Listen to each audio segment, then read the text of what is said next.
so I'm here with Sof Andrikopoulos. Sof's the CEO of the Australian Diabetes Society. Sof, you're coming from a different background to the people, the other GPs that I've spoken to tonight. What are the major challenges that you see with chronic disease in the everyday lives of the people that you work with? So, diabetes is obviously a disease that affects 1.3 million Australians, and the prevalence of diabetes is increasing. It's very important to recognise that most of diabetes care occurs at primary care level. So the GPs is absolutely integral and very, very important in managing diabetes in the community and ensuring that if there are complications of diabetes that they're treated appropriately. Yeah, and I suppose you talked a lot about the transition from reactive care to proactive care. So I'm just interested to know if the ADS Society are involved in any initiatives to encourage the proactive care? Yeah, so I think the Australian Diabetes Society is very much about proactive care. We've got very good data to suggest that if you can manage blood glucose levels early on in the disease process, when the person with diabetes has short duration of disease but long life expectancy, has no other comorbidities or complications, then tight control at that particular time when they're newly diagnosed has long-lasting benefit, has long-lasting outcomes for the patient, beneficial outcomes, including all-cause mortality, including diabetic complications. So it's really important to note that you can be proactive in your management of the person with diabetes by ensuring that you do HbA1c levels on a regular basis, and on the MBS you can do HbA1c measurements every 3 months, and you should be doing HbA1c levels every 3 months and be proactive, and then titrate or add medications as appropriate to be able to try and keep blood glucose levels or HbA1cs to target. Yeah. And I think, in my personal opinion, diabetes is a really interesting space because, especially with my generation, there's a huge push towards education around healthy lifestyle and healthy eating and healthy living. In addition to that, we now have a lot of digital technologies that can assist with the diagnosis and they can assist with the management of diabetes.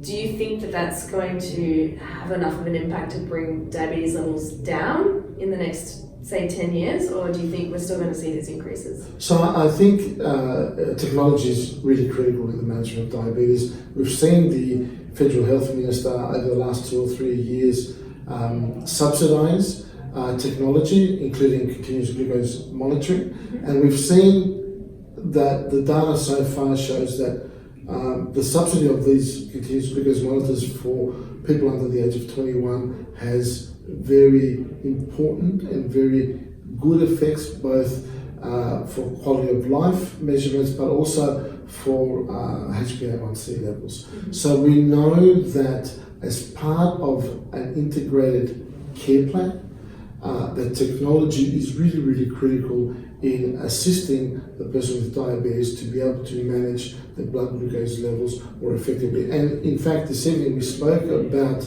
empowering the individual to take control of their chronic disease, in this case diabetes, to then be able to manage it effectively with their treating team, with their GP.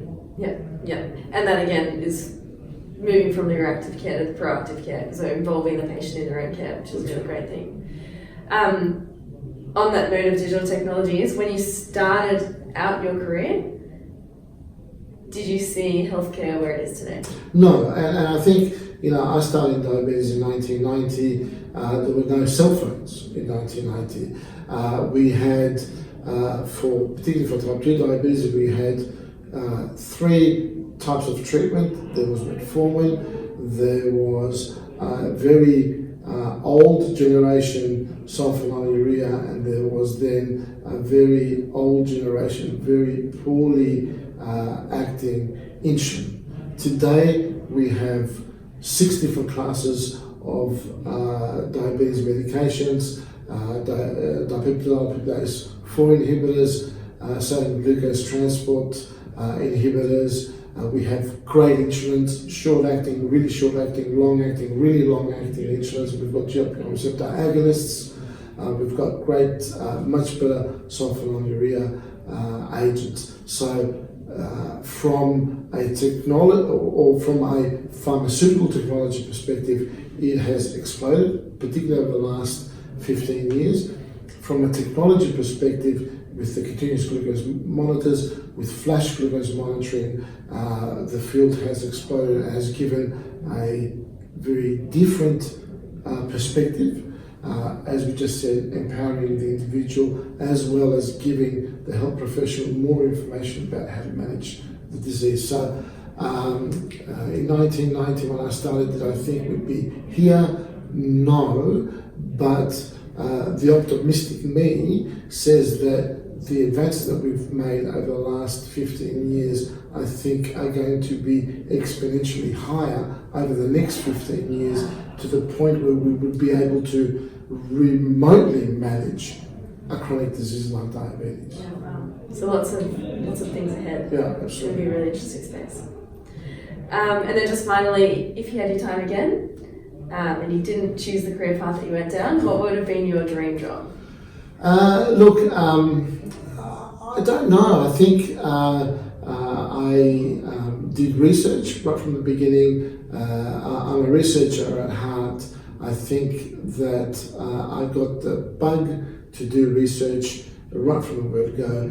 If I didn't do research and I had to do something else, maybe I'd be, I love cars, I'd be a car mechanic. What sort of car do you drive? I've got an actual Toyota Kluger at the moment, but I've had various other cars in the past.